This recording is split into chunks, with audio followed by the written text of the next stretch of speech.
Assalomu alaykum va rahmatullohi va barakatuh. Aziz dindoshlarim, kanalimizga obuna bo'ling va like tugmachasini bosib qo'yishni unutmang. Ma'ruzamiz sizga manzur bo'ladi degan umiddamiz. Bismillahirrahmanirrahim.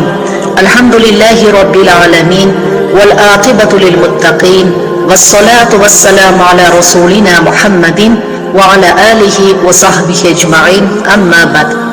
Olamlarni tarbiyachisi buyuk Robbimga hamd va sanolar bo'lsin. Bizlarni zulmatdan nurga boshlagan, bizlarni islom bilan sharaflagan zotga Allohga maqtovlarimiz yog'ilsin. Payg'ambari Muhammad Mustafa sallallohu alayhi va sallamga va ahli baytlariga durud salovatlarimiz bo'lsin. Qiyomatgacha bizlarni to'g'ri yo'lga boshlagan buyuk xulq ustida bo'lgan muborak payg'ambarimizning xulqlari bilan xulqlanishni, sunnatlari bilan dunyoda yashab o'tishlikni barchamizga ato etsin. Va qiyomat kuni bu sunnatlarga amal qilgan ummatlarga Allohning rahmati va payg'ambarimiz Muhammad Mustafa sallallohu alayhi va sallam shafaatlari nasib bo'lsin. Bugun ruxsat bersanglar ovqatlanish sunnatlari haqida gaplashamiz va bu sunnatlarga amal qilgan kimsalarga qiyomat kuni buyuk shafoatni muyassar bo'lishini duo qilib qolamiz. Ibn Abbos radhiyallohu anhudan rivoyat qilinadi. Payg'ambarimiz sallallohu alayhi va sallam ovqatlanishni kattalaringizdan boshlanglar, zero baraka kattalaringiz bilan birgadir deb marhamat qiladilar. Vahshiy radhiyallohu anhudan rivoyat qilinadi. Ovqatni jamoat bo'lib yenglar. Ovqatlanishni boshlaganingizda Allohning ismini zikr etinglar. Shunda siz uchun barokat bo'ladi dedilar. Asmo binti Abu Bakr radhiyallohu anha rivoyat qiladilar. Payg'ambar alayhissalom ovqatni sovutinglar, sovigan taomda baraka yanada ko'proq bo'ladi deb zikr qildilar. Ibn Abbos radhiyallohu anhudan rivoyat qilingan hadisda u zot sallallohu alayhi va sallam ovqatlanayotganda idishning o'rtasidan yemanglar, idishning chetidan yenglar, zero baraka uning ustidan o'rtaga tushib turadi deb marhamat qiladilar. Jabir radhiyallohu anhudan rivoyat qilinadi. Payg'ambarimiz alayhissalom ovqatlanayotganda ushoq tushib ketsa, ustidagini tozalab keyin uni yenglar. Yerga tushgan luqmani shaytonga qoldirmanglar dedilar. Abu Hurayra radhiyallohu anhudan rivoyat qilinadi. Nabiy sallallohu alayhi va sallam kimki dasturxonga tushgan ushoqlarni yesa, kambag'allikdan omon bo'ladi dedilar. Ibn Abu Husayn radhiyallohu anhu zikr qiladilar. Payg'ambar alayhissalom biror narsa ichayotganda shimib ichinglar, bir yutumda bir nafasda yutmanglar. Zero bu jigar xastaligini keltirib chiqaradi deb ogohlantirdilar.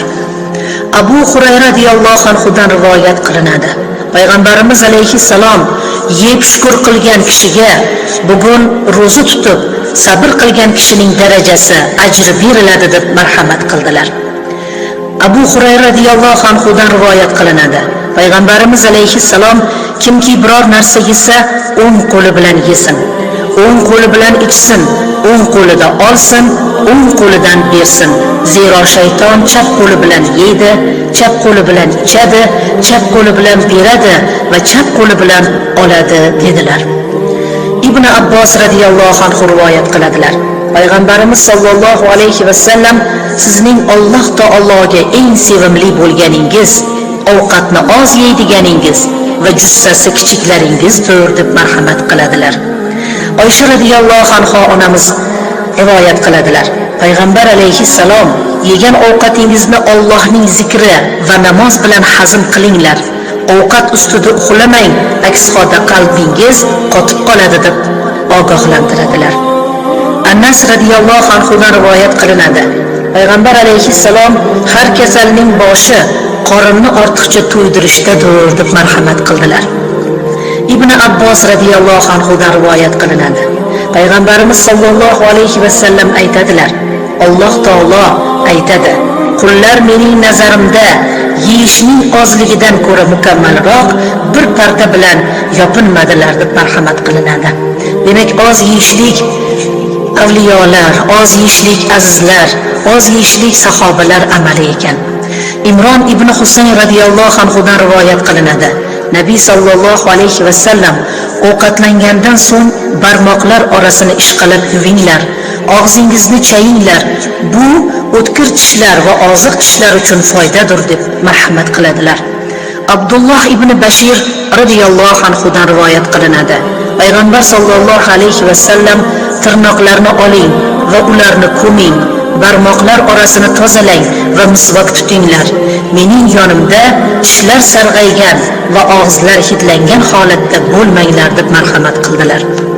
Salmon radhiyallohu anhudan rivoyat qilingan hadisda Nabiy sallallohu alayhi vasallam taomning barakasi undan oldin 2 qo'lni yuvishdadir va undan keyin 2 qo'lni yuvishdadir deb marhamat qiladilar. Huzayfa radhiyallohu anhudan rivoyat qilinadi. Payg'ambarimiz sollallohu alayhi vasallam bilan taomga hozir bo'lsak, Rasululloh sollallohu alayhi vasallam boshlamagunlaricha qo'llarimizni taomga uzatmas edik deydilar. Ya'ni bu har bir qavmning ulug'i, kattasi boshlashlikka rag'bat qilishlikda, kichiklar kattalarni hurmat qilishlikka da'vat qiladigan hadislardandir. Ka'b ibn Malik radhiyallohu anhudan rivoyat qilinadi. Nabiy sallallohu alayhi vasallam 3 barmoqlari bilan yer edilar va qo'llarini artishdan oldin ularni yalar edilar. Abu Hurayra radhiyallohu anhudan rivoyat qilinadi. Nabiy sallallohu alayhi vasallam hech qachon biror taomni ayblamas edilar. Agar ishtahalari tortsa yerdilar, ko'ngillari tusamasa tark etar edilar. Payg'ambarimiz sollallohu alayhi vasallam bilan birga Haybarga chiqdik deydilar Suvayd ibn Nu'man radhiyallohu anhu. Sahbo degan joyga yetganimizda u zot taom so'radilar. Talqondan boshqa hech narsa yo'q edi. Bizga taom keltirishdi, ya'ni talqon. O'shani yedik. So'ngra u zot namozga turayotganlarida og'izlaringizni yaxshilab chayinglar. Biz ham ya'ni chaydik. Payg'ambar alayhissalom namozga turayotgan inson taomdan keyin og'iz chayishi shartdir deb buyurdilar deydilar. Miqdam radhiyallohu anhudan rivoyat qilinadi. Nabiy sallallohu alayhi vasallam odam bolasi to'ldiradigan idishlarning eng yomoni qorindir dedilar. To'ygandan keyin yeyiladigan taom hatto islom dinida ba'zi valiylar ta'biri bilan aytganda harom darajasiga chiqqandir.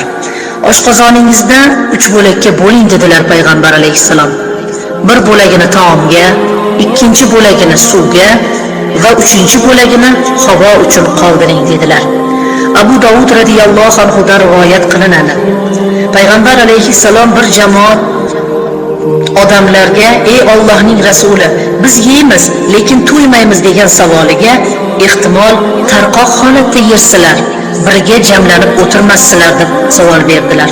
Ular ha deyishdi. Taomingizni to'planib yenglar, Allohning ismini zikr qilinglar, sizlarga undan barakat bo'lur va qorningiz to'yur deb marhamat qildilar. Asmo binti Abu Bakr radhiyallohu anhodan rivoyat qilinadi.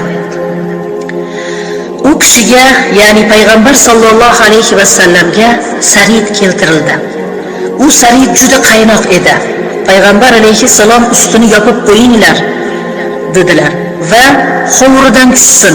Hovuridan tushgan taomda, ya'ni sovigan taomda baraka ziyoda bo'ladi deb marhamat qildilar. Payg'ambar alayhissalom taom va sharobga puflamanglar, ya'ni puflangan taomlar makruh bo'ladi deb marhamat qiladilar. Ibn Abbos radhiyallohu anhudan rivoyat qilinadi. Anas radhiyallohu anhudan qilingan rivoyatda Nabiy sallallohu alayhi vasallam tik turib ichishdan qaytardilar. Shunda yeyishchi deb savol berildi. U zot yeyish, tik turib yeyish undan ham og'irroqdir dedilar. Ya'ni hozirgi zamonimizda olimlari isbotlab berdiki, tik turib yemoqlik, tik turib ichmoqlik ko'richak kasaliga sabab bo'lishi mumkin ekan. Abu Qatoda radhiyallohu anhudan rivoyat qilinadi. Nabiy sallallohu alayhi vasallam qachon birortangiz ichsa, idish ichiga nafas olmasin dedilar. Huzayfa radhiyallohu anhudan rivoyat qilingan hadisda payg'ambar alayhissalom tillo va kumush idishlarda ichmanglar va yemanglar dedilar. Abu Dovud radhiyallohu anhudan rivoyat qilingan hadisda Nabiy sallallohu alayhi vasallam Sa'd ibn Ubodanikiga mehmonga bordilar. Sa'd ibn Uboda radhiyallohu anhu bizga non va yog' keltirdilar. Payg'ambar alayhissalom undan yedilar va forig' bo'lgan chog'larida uni duo qildilar. Huzuringda ro'zadorlar iftor qilsin, taomingdan abrorlar yesin, farishtalar sening haqqingga istig'for aytsin dedilar.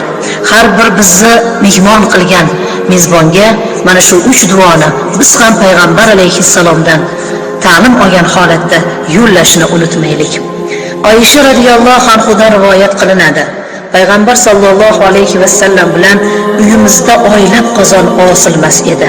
O'chog'imizda olov yonmas edi va biz xurmo va suvdan boshqa narsa bilan tirikchilik qilmas edik.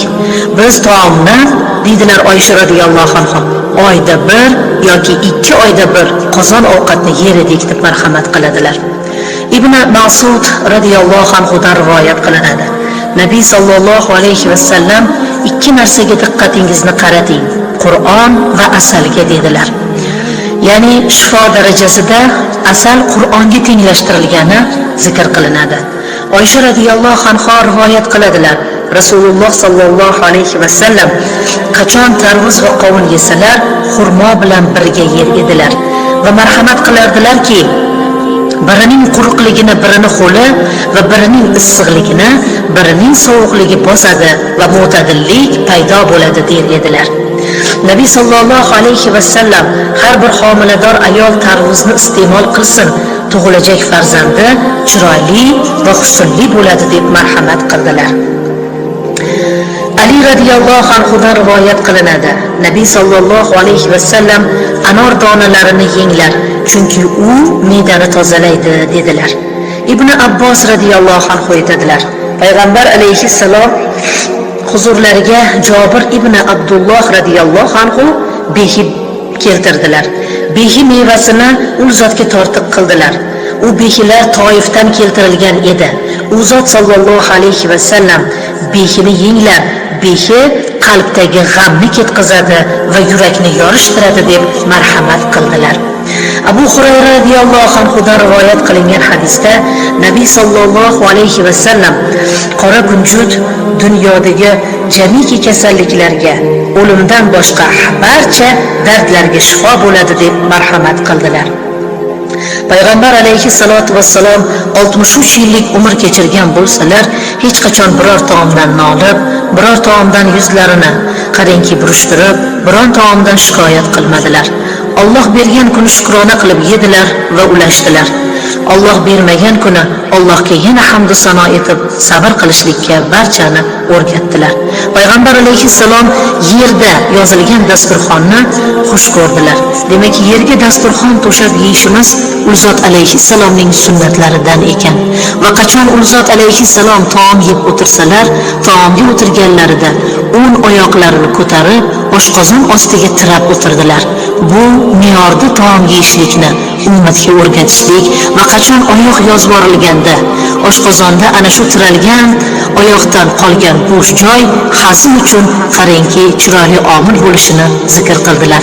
Alloh subhanahu va taolo Ulzot alayhissalom yeganlaridek yeyishlikni, foydali taomlarga amal qilib, inshaalloh dunyoda salomat, qiyomat kuni shafaat rahmatiga erishishni barchamizga nasib etsin. Allohumma solli ala sayyidina Muhammad.